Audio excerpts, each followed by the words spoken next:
Janet Szabo for Camas Yarn, and I'm going to demonstrate how to work Kitchener stitch. Kitchener stitch is also known as grafting, and it's used when you want to close the toe of a sock or the top of a mitten. It's a useful technique to learn, and we're going to learn how right now. What I'm going to do is make sure that my stitches are arranged on the needle. So on the top needle I've got 10 stitches, and on the bottom needle I also have 10 stitches. I've left the working yarn attached to the stitches on the top needle, and I've threaded it into a tapestry needle. To begin my Kitchener stitch, I'm going to come into the first stitch on the bottom needle as if to knit. And I like to take my stitch off the needle at that point. Sometimes you'll see directions that say to leave it on the needle, but I prefer to pop it off the needle.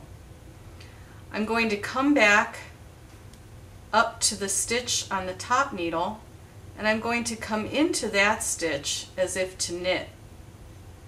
And I'm also going to pop that off the needle and pull the yarn through.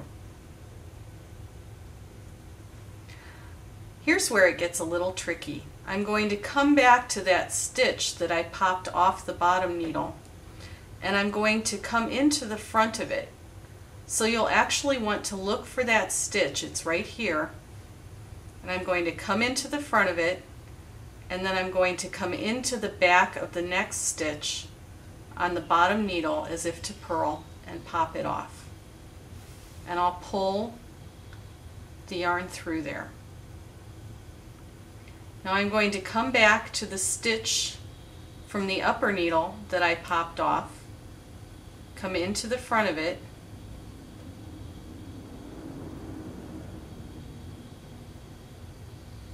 then go in as if to knit into the next stitch on the upper needle and pop it off and pull that through.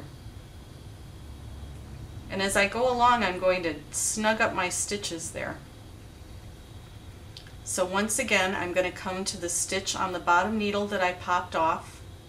I'm going to go into the front of it with the tapestry needle, come into the next stitch on the bottom needle as if to purl, pull the yarn through,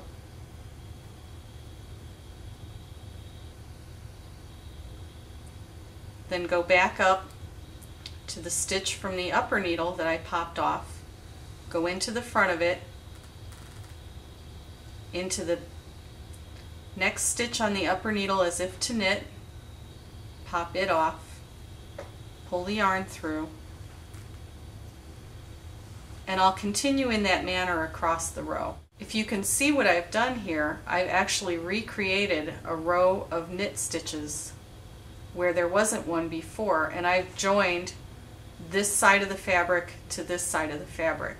So it looks like an unbroken line of knit stitches runs over the top of the fabric.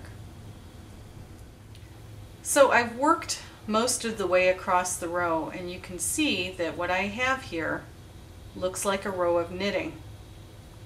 To fasten this off, I'll finish the last couple of stitches. Remember, I'm going into the front of that stitch and then into the next stitch as if to knit. I'm going to pop it off the needle. I'm going to come down here and look for this stitch, come into the front of it, into the next stitch as if to purl, to the top, to the stitch that I popped off, into the front of that one, into the last stitch off that needle, pull it through, and then finally into the last stitch off the bottom needle and pull it through. At this point, I've completed my row of grafting, and I'm ready to darn in my end. Kitchener stitch is a magical technique. It's well worth learning, even though it takes a little practice. Once you've mastered it though, you'll be able to amaze your friends by closing the tops of your mittens and the toes of your socks and making it look like an unbroken line of knitting. Be sure to check out our other technique videos at camascreekyarn.com. Thanks for watching.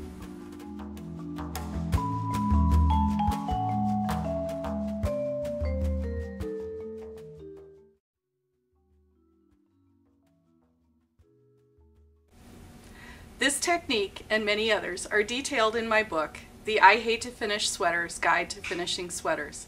It's available at Camas Creek Yarn and can be ordered from camascreekyarn.com. I'm Janet Szabo of Big Sky Knitting Designs. Thanks for watching.